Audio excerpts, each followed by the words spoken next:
Hi, everybody, and welcome to Living Well. I'm Brad Hoefs, your host, and we're glad that you're here this evening. And I see that there's a few of you that have signed on, and hopefully there'll be more joining us. And if not, more catch it later, it seems like. Don't be afraid to write comments and anything that you want to say or questions you want to ask. I'm able to see those, and I'd be thrilled if you did that. And you can just have at it. I get them a little bit slower than what many of you do, but or it takes just a little bit for me to get them because it has to go through the programming that I use. And I'm just happy to have you guys with me. And so I got two faithful watchers, the two women who keep me straight and going in life. My wife, of course, Donna, and she was with me last week, and we had a number of you that were with us as we talked about parenting when one of you has a mental health issue. And then we have, of course, Maria, who is my administrative assistant and lives in El Salvador. But let me tell you, she may live there, but she keeps me on the straight and narrow.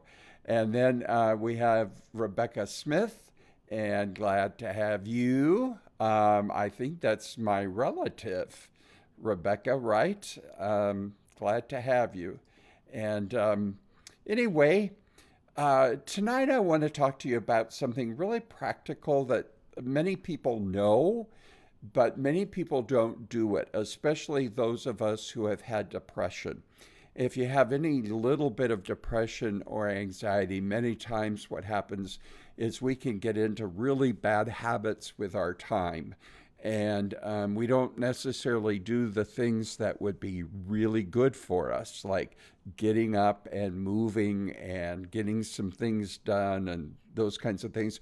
One of the problems is that depression is your brain really lying to your mind about that you can't do stuff or you can't do this or, difficulties. And so I want to talk not about so much about exercise, although moving around is a very good thing to do for your mental health.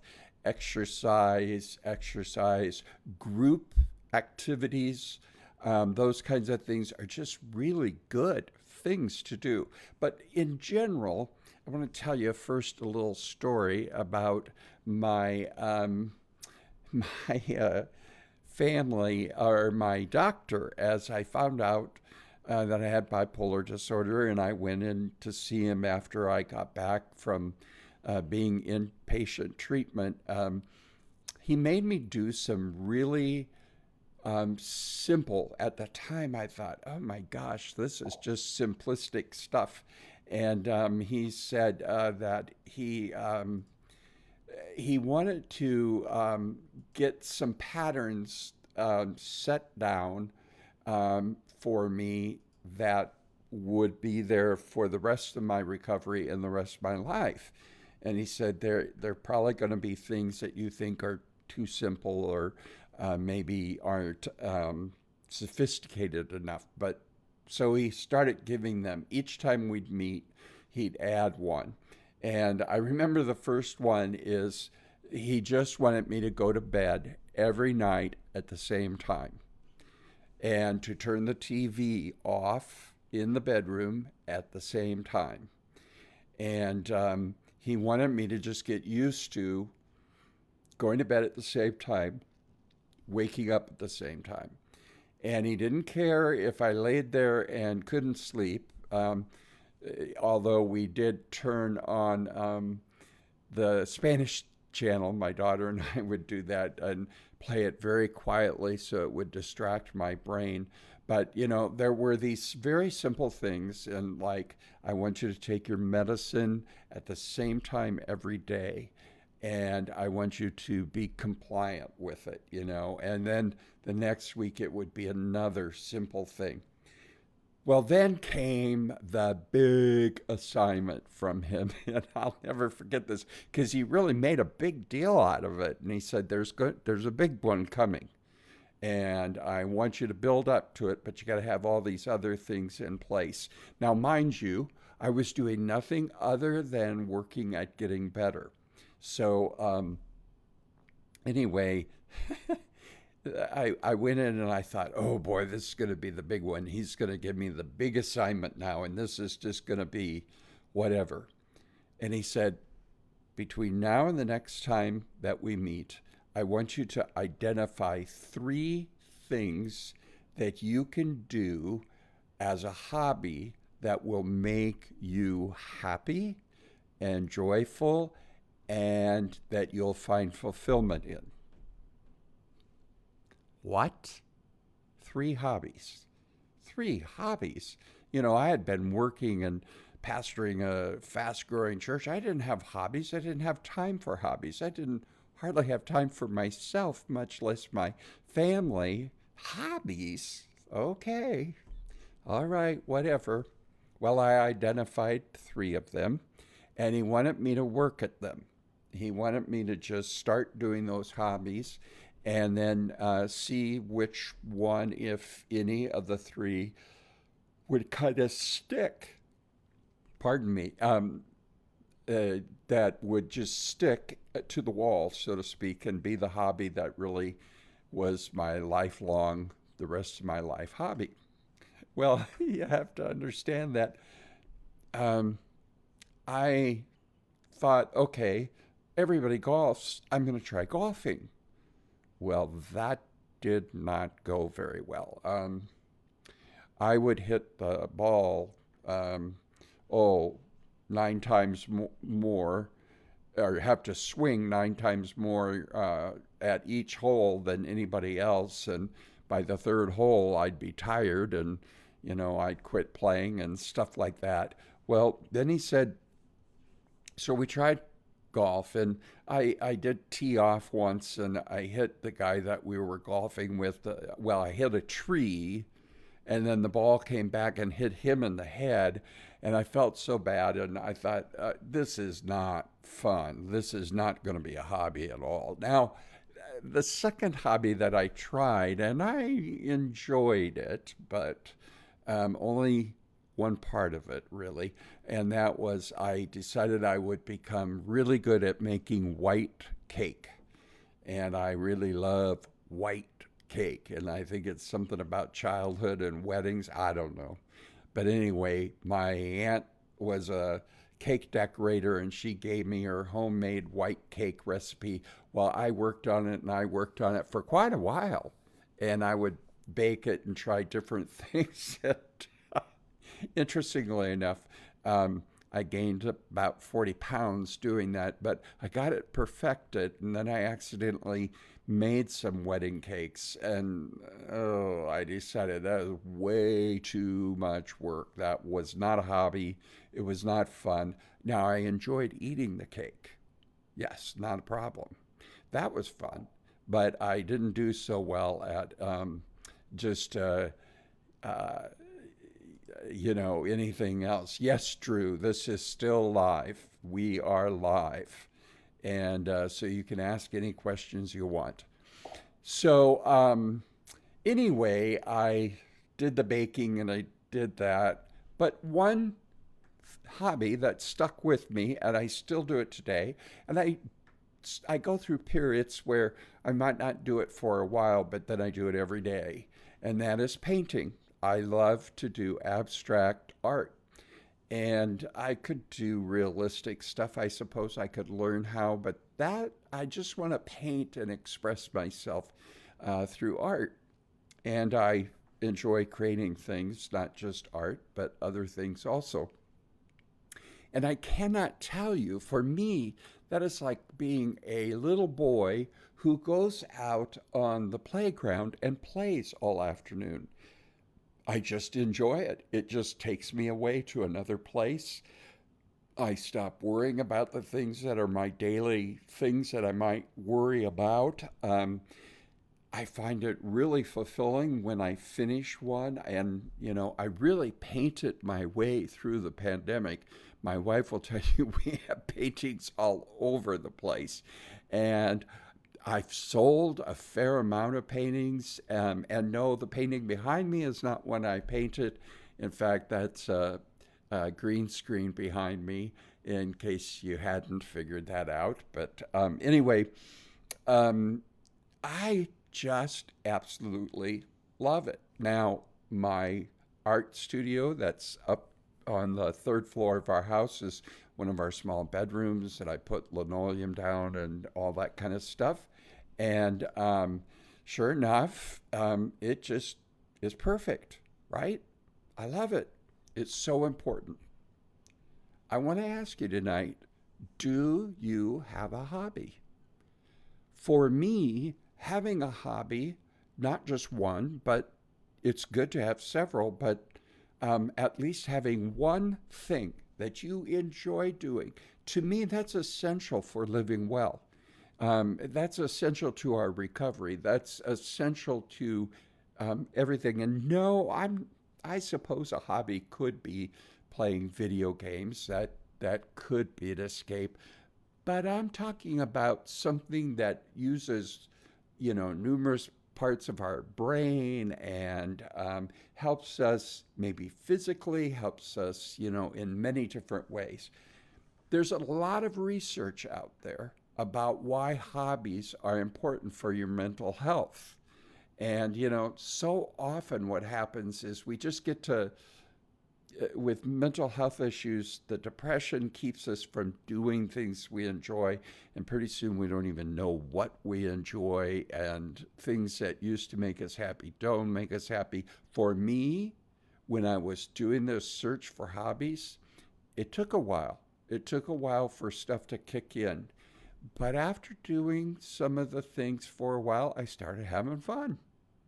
And so I would encourage you, especially if you're dealing with depression or anxiety, to find a hobby. Now, if you're in a manic phase, maybe now is not the time to find a hobby because you might go out and buy the entire store, the entire paint store, or the art store, and that wouldn't be good. So, but why is it that hobbies, or why are hobbies, what does science show, what does the research show as to why they are so helpful to our mental health and to our mental health recovery? First of all, they say that hobbies offer an unparalleled level of engagement, and many times with other people, or it may use other parts of our brain, like if it's learning a new language, or it could be possibly something physical when in fact we don't do physical things normally. Um, you know, it can be just that it causes us to relax and to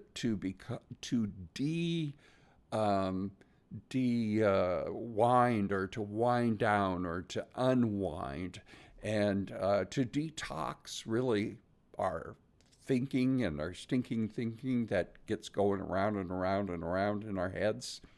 For instance, some hobbies, sports and exercise, those are really good hobbies. I wish I enjoyed that sort of thing. I'm not good at it. And when I'm not good at something, then I really don't enjoy it. There are maybe a few things in a team effort that I don't even know what they might be. But I could tell you, certainly exercise and being on a team. I don't know how many people I know that love to play softball in the summer.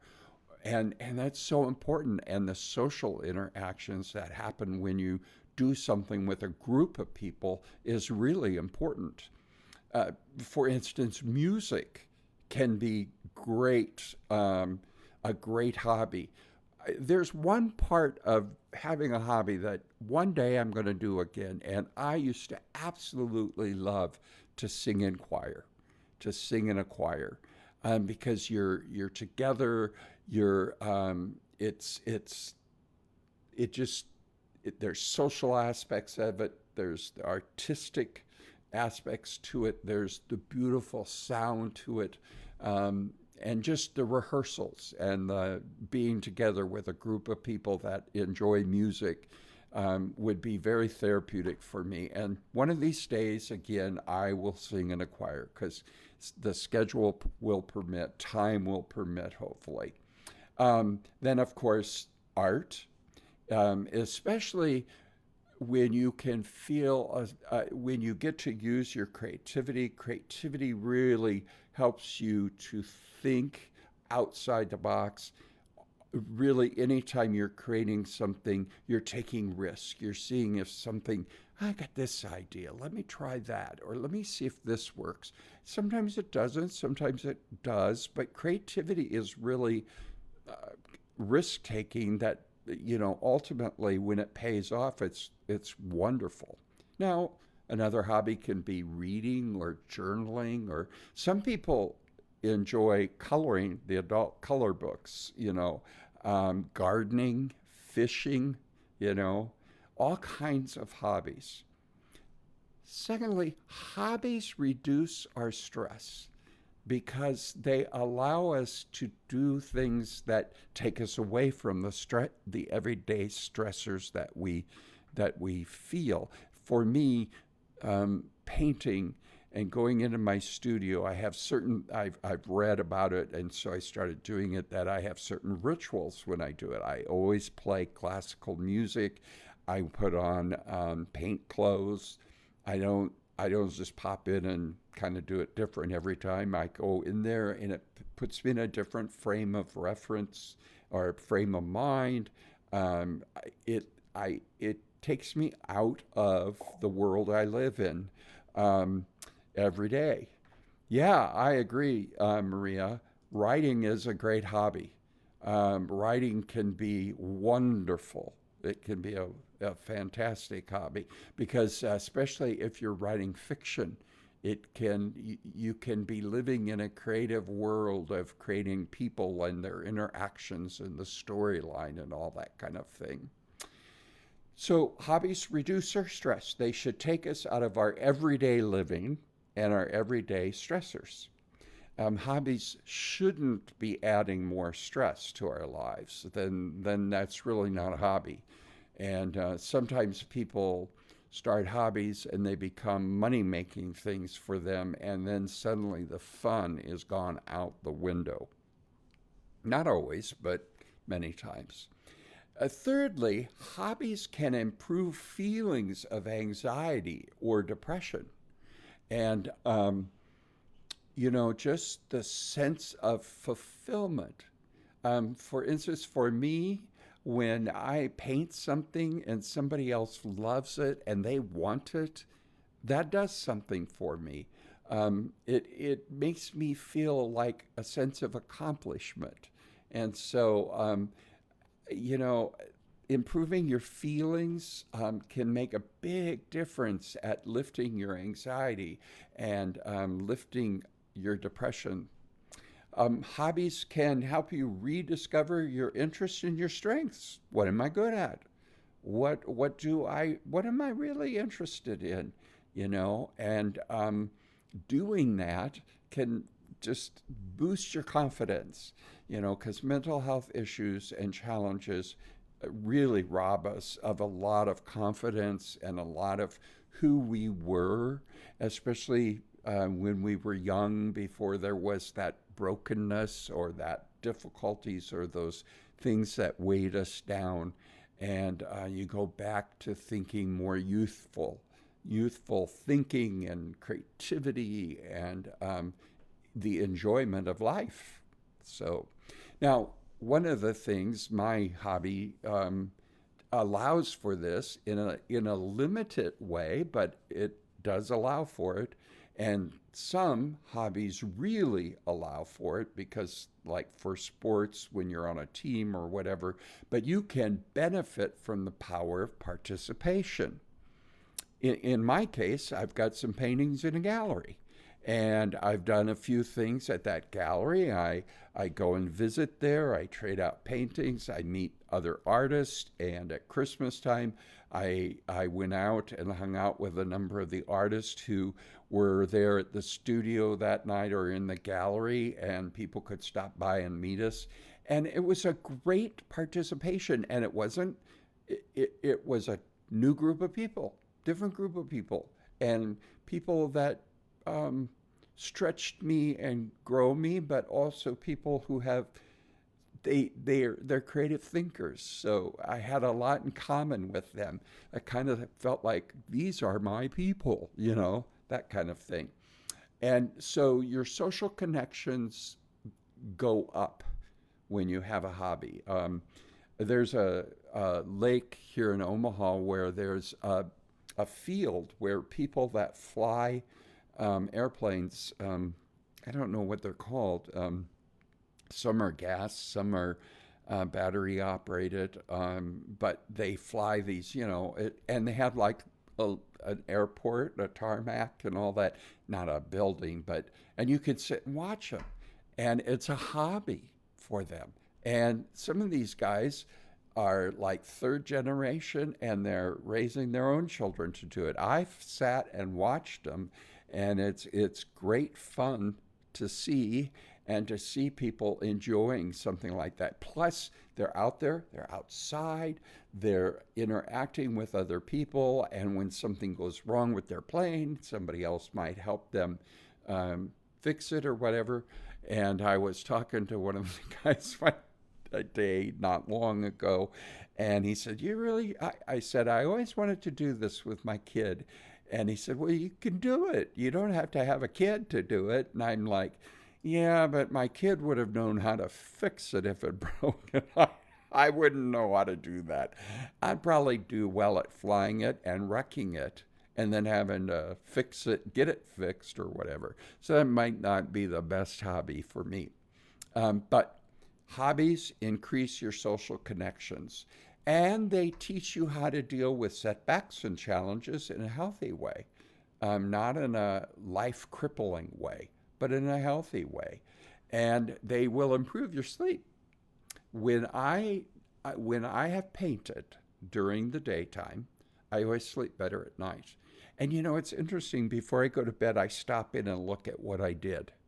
And then I sit there and I look at it for a while and think, is that finished, or does it need some more, or what could I do to this? Or I don't really like this part of it. Why? What could I do? I also look in there in the morning as though it might have changed overnight. But throughout the day, then I'm thinking about that. It just makes me happy. And it's so powerful to my recovery, and especially if I've been stressed. Like when we went through the pandemic, it was my salvation, if you will, sanity, because I wasn't leaving the house for quite a while, and not often when I did. But it just let me leave the world, and I could enter into this creative spot and live even within the paintings, if you will. So, how many of you that are listening right now have hobbies? I would love to see a text from you and just what some of your hobbies are. Um, it's one of those deals where if you don't have something that you can say, really, tonight, this is my hobby, this is what I enjoy doing, or I know what I enjoy doing, I just don't do it.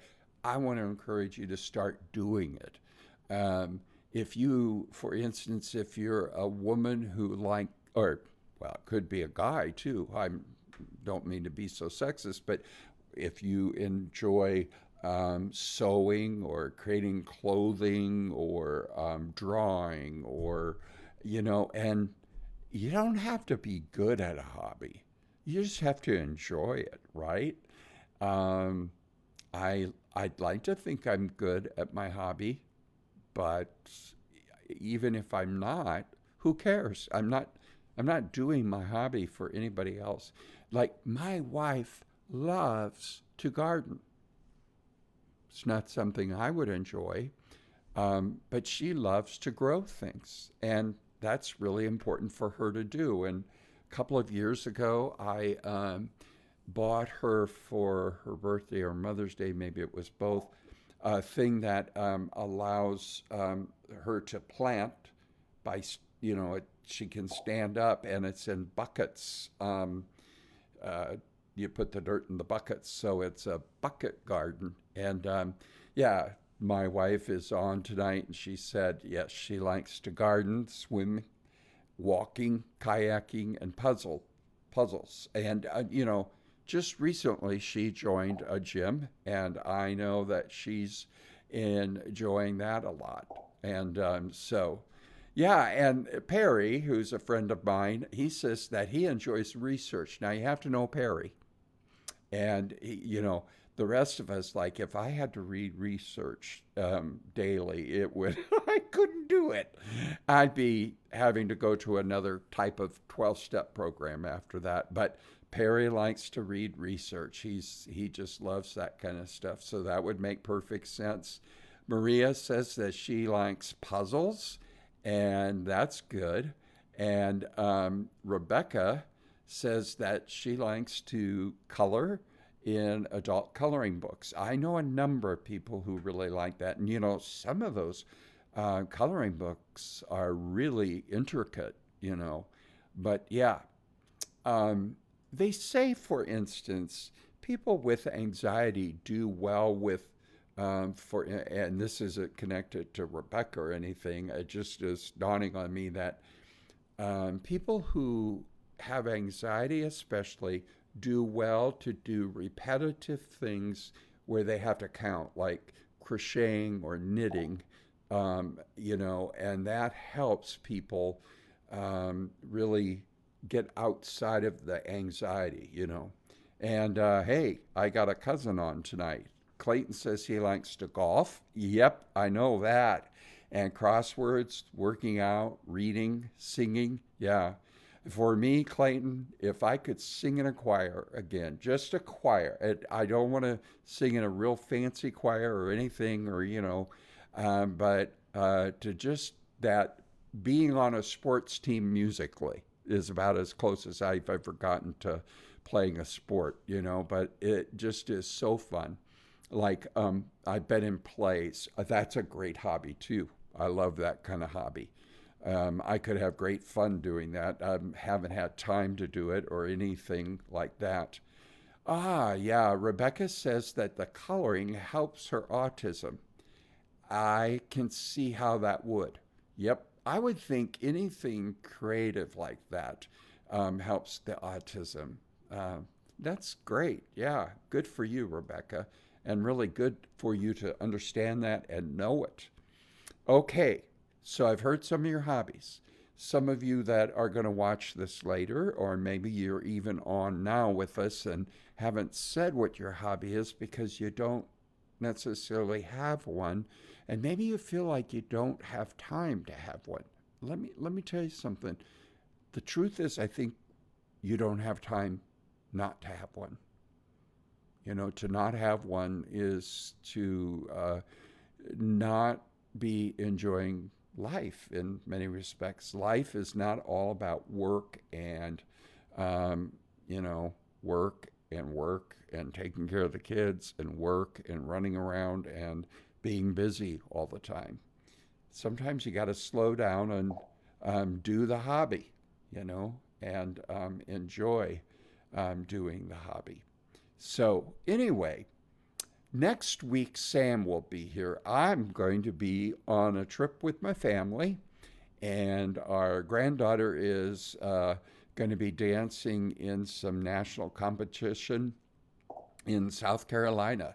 So we're going to be down there and uh, enjoying all three of our four grandchildren. And then when we get back on the 4th of July, our son and his family are coming to see us, and their son will be spending some time with us. I might even have to have him on with me some Thursday night. He's a trip, and he's something else. Anyway, listen, living well requires that you have to have enjoyment in life. Living well means that we can't just only constantly be thinking about how difficult maybe our mental health situation is or whatever.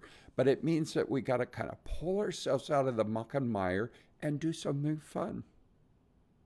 Something fun that's healthy for us and takes us to another spot of contentment and creativity, as well as exercise and social interactions and all of those kinds of things. And who knows? Maybe if you're maybe you don't paint, but you think, well, I'd enjoy the artwork. Well, go to one of those things where it's food and a glass of wine and you paint. You know, the social interactions, just that in and of itself. And so, anyway, find a hobby, do the hobby, find a way to make the time, and very much, and it's so important. And yes, Maria, thank you. I will have a good time in South Carolina. I will enjoy watching my granddaughter dance, and I'm looking forward to getting to know Charleston. Is it? I don't. Quite honestly, I don't know what town we'll be in, but we'll be in South Carolina. All right? Well, God bless you guys and live well. Um, Living well in spite of a mental health challenge is a good, really good thing. God bless you. We'll see you next time. Sam will be here next week, and then I'll be here again in 2 weeks.